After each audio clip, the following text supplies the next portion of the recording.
Good afternoon, this is Alfred Fumokaw from the nursing department. Now we are here to take a look into our nursing laboratories. So here we have one of the BSN Skills Laboratory. We call it actually the simulation room, which is located at the second floor of the new academic building. So we're going inside. The simulation room is designed just like also the actual hospital-based structure or setup. So here, of course, we have the nurses station. And I would like also to mention that currently we have our BSN 1 students who are having their return demonstration. That's the reason why we have actually some students around. As usual also, we have the emergency room. So inside our emergency room, for the sake of a comprehensive training for our nursing students, we have the different gadgets, apparatus, and equipment which are needed actually in an emergency room. So we have here the crash cart. So crash cart or the emergency cart, wherein we have the different emergency drugs. Okay. Another content of the crash cart. All this will be needed for the emergency management of the emergency case of our patient. Yan. Okay. So different catheters. We should also have this ambu bag, the adult and the pediatric ambu bag. And most importantly, of course, is the ECG machine. We usually need that to demonstrate on how to take the ECG reading of our patients, especially during emergency cases. Now we also have the cabinets, as usual, for the different materials and equipment needed also in the conduct of emergency management. This barrier was actually prescribed during or in response now to the pandemic protocol. So we are actually looking into the different setup of the hospital in this simulation room.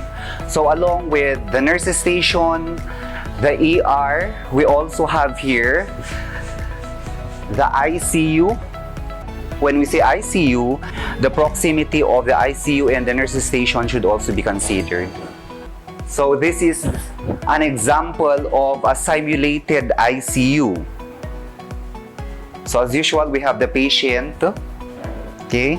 Now we have here our suction machine, which is very much needed, of course, in an intensive care unit, plus of course the oxygen tank and other apparatus and gadgets that are actually needed in caring, of course, providing the nursing care for our patients.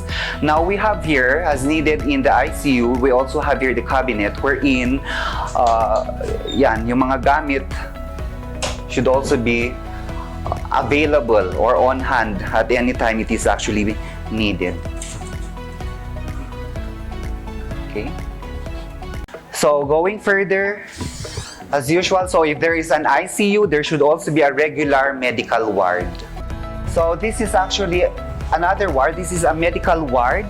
And at the moment, we have actually a student who is being supervised doing now his return demonstration on a certain procedure. Mister, what's your procedure? You're going to perform what procedure? IFC. So at the moment, the nursing student will be performing actually under the supervision of his CI. He will be doing actually the insertion and removal of the indwelling Foley catheter. Okay, to a male or female patient? Female patient. Female patient. Okay, very good. So are you ready for your demo? Yes, sir. Okay. She's the CI. So from the medical ward, let's look now into the orthopedic ward. We have what you call the orthopedic bed, okay, which is different from the regular beds in the ward. Now, for the sake of learning, since it is actually a part of their skills development, we actually have here the orthopedic mini models, wherein the students will actually have or can have a look now on the different casts, different tractions that are actually being applied to the orthopedic patients. So at the moment, I think we have 30.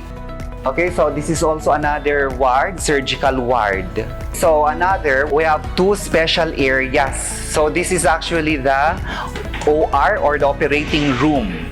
So the room displays now an actual setup of an operating room or theater, which the students will be expecting to experience when they will be having their rotation at the operating room of a hospital. So we have here what you call your C table with the instruments, the hypo tray, okay, the gown table.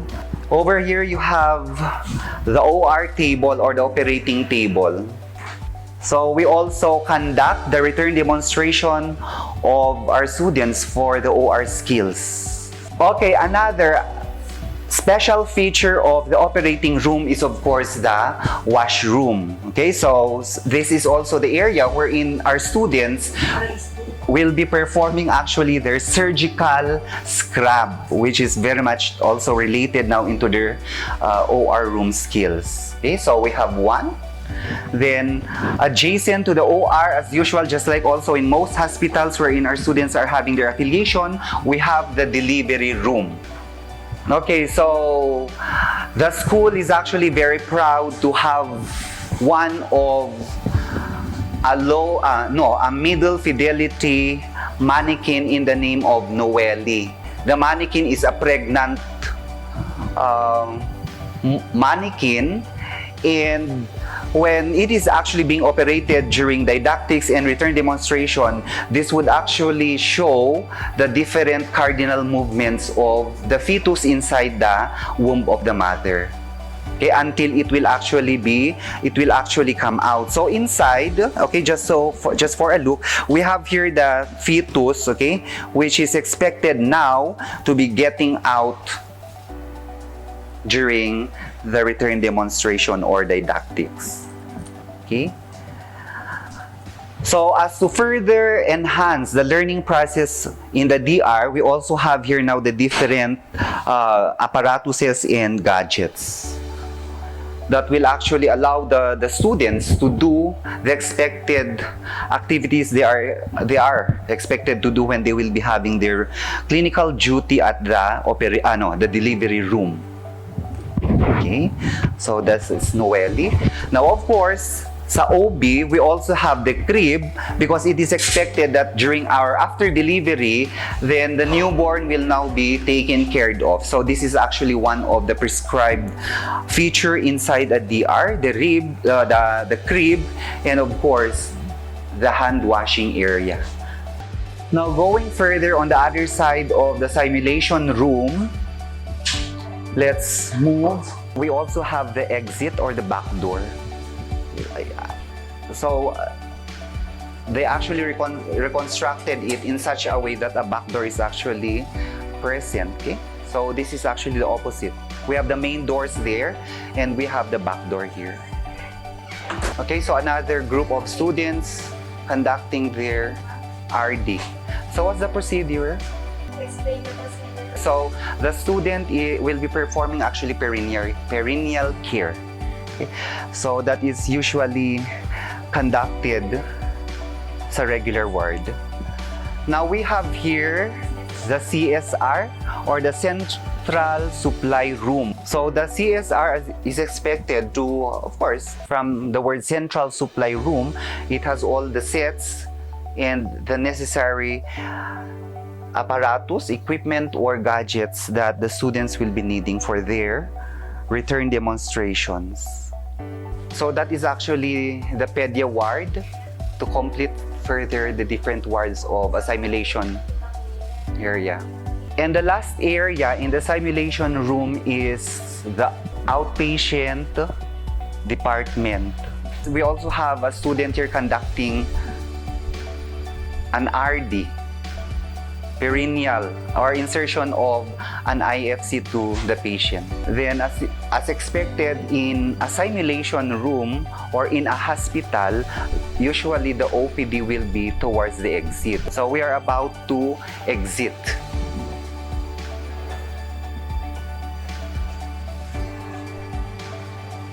The exit door.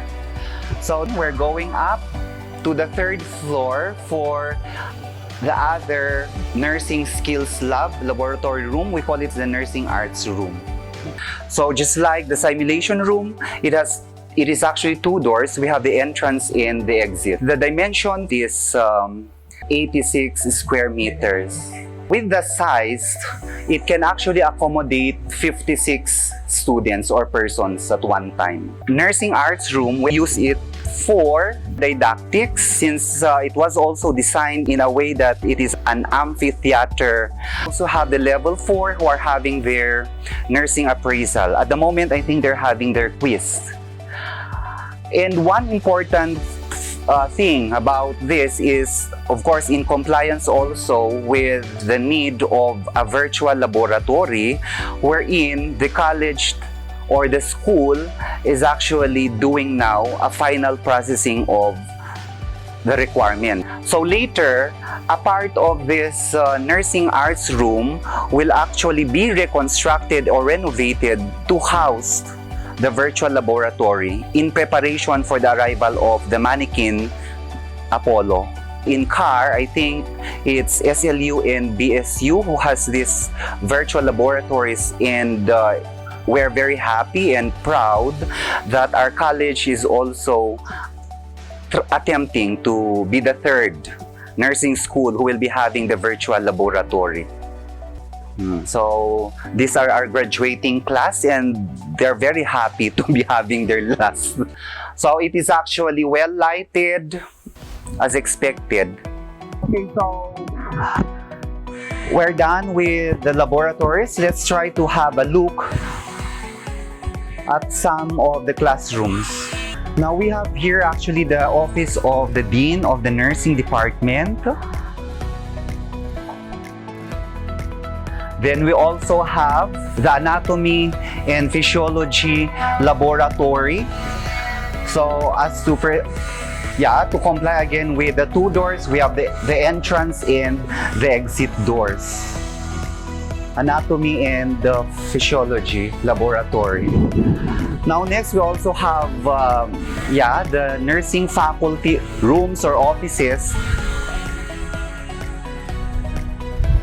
Well, we also have the waiting area for other students there.